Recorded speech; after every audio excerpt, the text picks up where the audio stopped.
From translation, RSV Revised Standard Version. This 286th day of the year. Today we are reading passages Matthew 26. Matthew chapter 26, verses 1 to 75. And when Jesus had finished all these sayings, he said to his disciples, Then the chief priests and the elders of the people gathered in the palace of the high priest, who was called Caiaphas, and took counsel together in order to arrest Jesus by stealth and kill him. But they said not during the feast, lest there be a tumult among the people. Now when Jesus was at Bethany in the house of Simon the leper, a woman came up to him with an alabaster flask of very expensive ointment, and she poured it on his head as he sat at table. And when the disciples saw it, they were indignant, saying, Why this waste? For this ointment might have been sold for a large sum and given to the poor. But Jesus, aware of this, said to them, Why do you trouble the woman? For she has done a beautiful thing to me. For you always have the poor with you, but you will not always have me. In pouring this ointment on my body, she has done it to prepare me for burial. Truly, I say to you, wherever this gospel is preached in the whole world, what she has done will be told in memory of her. Then one of the 12, who was called Judas Iscariot, went to the chief priests and said, What will you give me if I deliver him up to you? And they paid him 30 pieces of silver. And from that moment he sought an opportunity to betray him. Now on the first day of unleavened bread the disciples came to Jesus, saying, Where will you have us prepare for you to eat the Passover? He said, Go into the city to a certain one, and say to him, The teacher says, My time is at hand. I will keep the Passover at your house with my disciples. And the disciples did as Jesus had directed them, and they prepared the Passover. And when it was evening, he sat at table with the 12 disciples. And as they were eating, he said, Truly, I say to you, one of you will betray me. And they were very sorrowful, and began to say to him one after another, Is it I, Lord? He answered, He who has dipped his hand in the dish with me will betray me. The Son of Man goes as it is written of him, but woe to that man by whom the Son of Man is betrayed. It would have been better for that man if he had not been born. Judas, who was betraying him, said, Is it I, Rabbi? He said to him, You have said so. Now as they were eating, Jesus took bread and blessed and broke it, and gave it to the disciples and said, Take, eat, this is my body. And he took a cup, and when he had given thanks he gave it to them, saying, Drink of it, all of you, for this is my blood of the covenant, which is poured out for many for the forgiveness of sins. I tell you, I shall not drink again of this fruit of the vine until that day when I drink it new with you in my Father's kingdom. And when they had sung a hymn, they went out to the Mount of Olives. Then Jesus said to them, You will all fall away because of this night, for it is written, I will strike the shepherd, and the sheep of the flock will be scattered. But after I am raised up, I will go before you to Galilee. Peter answered him, Although all may fall away because of you, I will never fall away. Jesus said to him, Truly, I say to you, this very night, before the cock crows, you will deny me 3 times. Peter said to him, Even if I must die with you, I will not deny you. And so said all the disciples.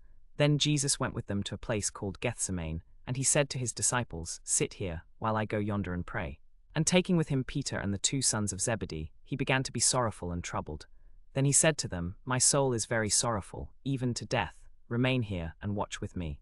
And going a little farther, he fell on his face and prayed, saying, My Father, if it be possible, let this cup pass from me. Nevertheless, not as I will, but as you will. And he came to the disciples and found them sleeping. And he said to Peter, So, could you not watch with me 1 hour? Watch and pray that you may not enter into temptation. The spirit indeed is willing, but the flesh is weak. Again for the 2nd time he went away and prayed, My Father, if this cannot pass away unless I drink it, your will be done. And again he came and found them sleeping, for their eyes were heavy. So leaving them again, he went away and prayed for the 3rd time, saying the same words. Then he came to the disciples and said to them, Are you still sleeping and taking your rest? Behold, the hour is at hand, and the Son of Man is betrayed into the hands of sinners.